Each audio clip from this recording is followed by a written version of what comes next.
Hello बच्चों, तो आज के इस वीडियो में हम संख्या पद्धति के बारे में सीखने वाले हैं। यानी कि काफी अलग अलग प्रकार के संख्याओं के बारे में हम इस वीडियो में सीखने वाले हैं। तो वैसा ही सबसे पहला संख्या है प्राकृत संख्या। यानी कि हम प्राकृत संख्या किन संख्याओं को कहेंगे? देखो, प्राकृत संख्या वो संख्याएं होती है ना जिन संख्याओं का प्रयोग हम किसी भी वस्तु को गिनने के लिए करते हैं, यानी कि काउंट करने के लिए करते हैं। देखो, सबसे पहला संख्या होगा 1, फिर आएगा 2, फिर आएगा 3, फिर आएगा 4। यानी कि क्या हम ऐसा नहीं कहते हैं कि कोई एक वस्तु है, 2 वस्तु है, 3 वस्तु है या फिर 4 वस्तु है। इस प्रकार की काफी सारे संख्याएं हो सकती हैं। तो ये प्राकृत संख्याएं होंगी ऐसी संख्याएं जिन्हें हम किसी वस्तु को गिनने के लिए प्रयोग में लाते हैं, उन्हें हम प्राकृत संख्याएं कहेंगे। कितनी संख्याएं होंगी ना? ये संख्याएं अनंत तक जा रही होंगी। ठीक है। इसी प्रकार से दूसरा संख्या है पूर्ण संख्या। अब हम पूर्ण संख्या किसे कहेंगे?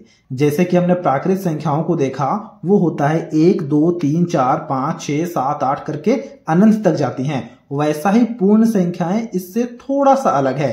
यानी कि पूर्ण संख्या में सिर्फ और सिर्फ एक शून्य को हम यहां पर लिख देंगे। जैसे कि प्राकृत संख्या में हमने शून्य का उपयोग नहीं किया था, वैसे पूर्ण संख्या में सिर्फ और सिर्फ एक शून्य आएगा, फिर सारे प्राकृत संख्याओं को हमें लिख देना है। तो ये हमारे पूर्ण संख्याएं बन जाएगी। यानी कि शून्य से शुरू होकर जितनी भी प्राकृत संख्याएं आएंगी ना, उन्हें हम पूर्ण संख्याएं कहेंगे। बात समझ पा रहे हो? तो पूर्ण संख्याएं भी अनंत तक जा रही होंगी। अब यहां पर एक सवाल आता है कि क्या सभी प्राकृत संख्याएं पूर्ण संख्याएं होती हैं? बिल्कुल होती हैं, क्योंकि देखो, जितने भी प्राकृत संख्याएं हैं वो सारे के सारे पूर्ण संख्याओं में आ चुका है। लेकिन अगर सवाल में पूछा जाए कि सभी पूर्ण संख्याएं क्या प्राकृत संख्याएं होती हैं? नहीं होती हैं, क्योंकि पूर्ण संख्या में एक शून्य भी आता है, जो कि शून्य प्राकृत संख्याओं में नहीं आता है। ठीक है। इसी प्रकार से तीसरा संख्या आता है पूर्णांक। अब हम पूर्णांक किसे कहेंगे?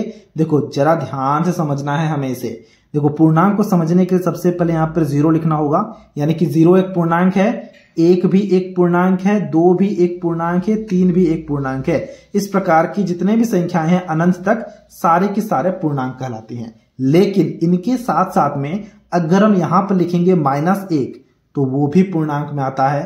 अगर हम लिखेंगे -2 तो वो भी पूर्णांक में आता है। अगर हम लिखेंगे -3 तो वो भी पूर्णांक में आता है। तो माइनस वाली भी सारी संख्याएं माइनस अनंत तक वो सारी संख्याएं पूर्णांक में आती हैं। यानी कि जितने भी धनात्मक संख्याएं हैं, यानी कि जहां पर नेगेटिव नहीं लगता है, उन्हें हम धनात्मक संख्याएं कहते हैं। जितने भी धनात्मक प्राकृत संख्याएं हैं वो पूर्णांक में आती हैं। पूर्ण संख्या का शून्य पूर्णांक में आता है, और सारे संख्याओं में अगर हम माइनस लगा के लिख देंगे तो वो भी पूर्णांक में आते हैं। ठीक है। इसी प्रकार से अब देखना चौथा संख्या, यानी कि जो चौथे नंबर पर आता है वो आता है सम संख्या। अब हम सम संख्या किसे कहेंगे? सम संख्या हम उन संख्याओं को कहेंगे जो 2 से पूरी तरह से विभाजित हो जाएगी। यानी कि एक संख्या 2 खुद होगा, 2 भी तो खुद 2 से भाग हो रहा है, यानी कि 2 सम संख्या होगा।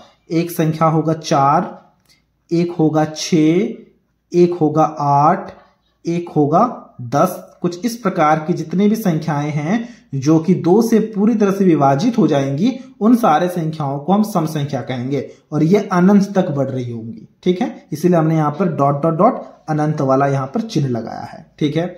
अब देखो, विषम संख्या 5वां नंबर पर आता है। विषम संख्या, विषम संख्या हम किसे कहेंगे? वो सारी संख्याएं जो 2 से विभाजित नहीं होती हैं, उन्हें हम विषम संख्याएं कहेंगे। जैसे कि 1 क्या 2 से विभाज्य होगा?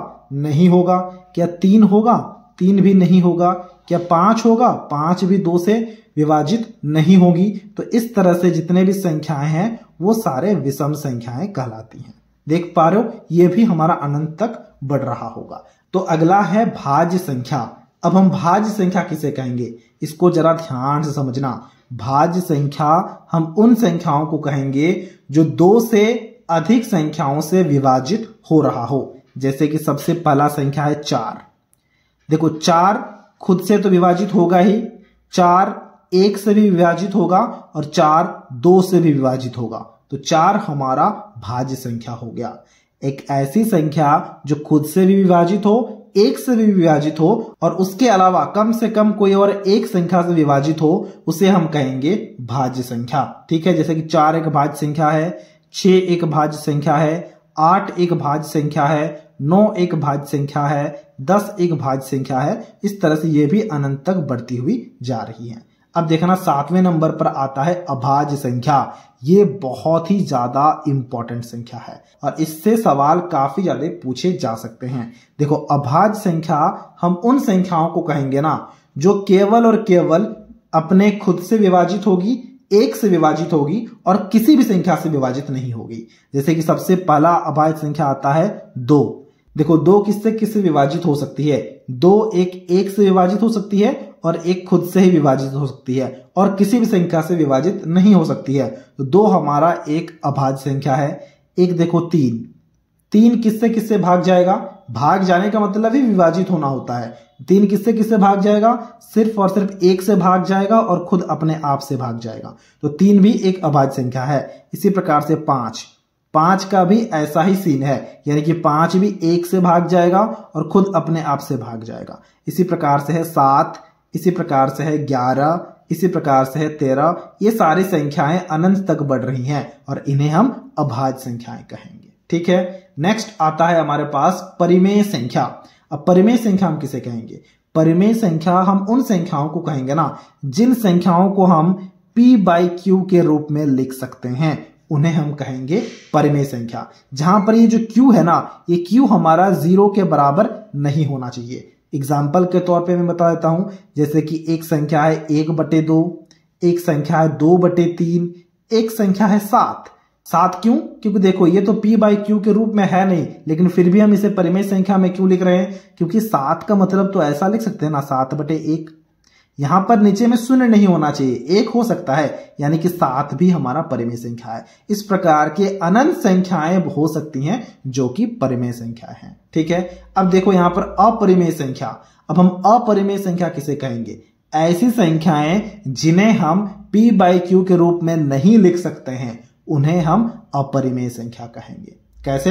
देखो, जैसे कि एक है √2 को हम p/q के फॉर्म में नहीं लिख सकते हैं। दूसरा संख्या है √3, दूसरा संख्या है √7, इसी प्रकार से है देखो यहां पर √11। ये सारे संख्याएं अपरिमेय संख्या हैं। जैसे कि हमारा एक पसंदीदा संख्या है पाई भी हमारा एक अपरिमेय संख्या है। ये भी काफी सारे अनंत तक संख्याएं बढ़ सकती हैं, यानी कि अनंत संख्याएं ऐसी हो सकती हैं। अब देखो 10वें नंबर पर आता है वास्तविक संख्या। अब तक हमने पूरे 9 नंबर तक जितनी भी संख्याओं को देखा है वो सारी की सारी संख्याएं वास्तविक संख्याएं हैं। वास्तविक संख्याओं का मतलब होता है रियल नंबर्स। ये सारे के सारे रियल में मौजूद होते हैं, तो इन्हें हम कहेंगे वास्तविक संख्याएं। तो वास्तविक संख्याएं कौन नहीं है? अगर कभी भी ऐसा संख्या आपको दिख जाए ना, रूट के अंदर में अगर आपको कोई ऋणात्मक संख्या दिख जाए, जैसे कि -2, रूट के अंदर में -2, तो ये हमारा वास्तविक संख्या नहीं होगा। ठीक है। और बाकी जितने भी संख्याओं को हमने देखा सारे के सारे वास्तविक संख्या है। अब आपके लिए एक सवाल है कि ये जो आपके पास में √-7 है, क्या ये वास्तविक संख्या होगी या फिर नहीं होगी? ये आपको कमेंट सेक्शन में हमसे शेयर करना है। तो ये था आज का वीडियो, जहां हमने संख्या पद्धति को काफी आसानी से समझने का प्रयास किया है और काफी अलग अलग प्रकार के संख्याओं को भी समझने का प्रयास किया है। अगर आपको ये वीडियो अच्छा लगा है तो इस वीडियो को एक लाइक जरूर कर देना और कुछ इसी प्रकार के वीडियोस को देखने के लिए आप हमारे चैनल को भी सब्सक्राइब कर सकते हो।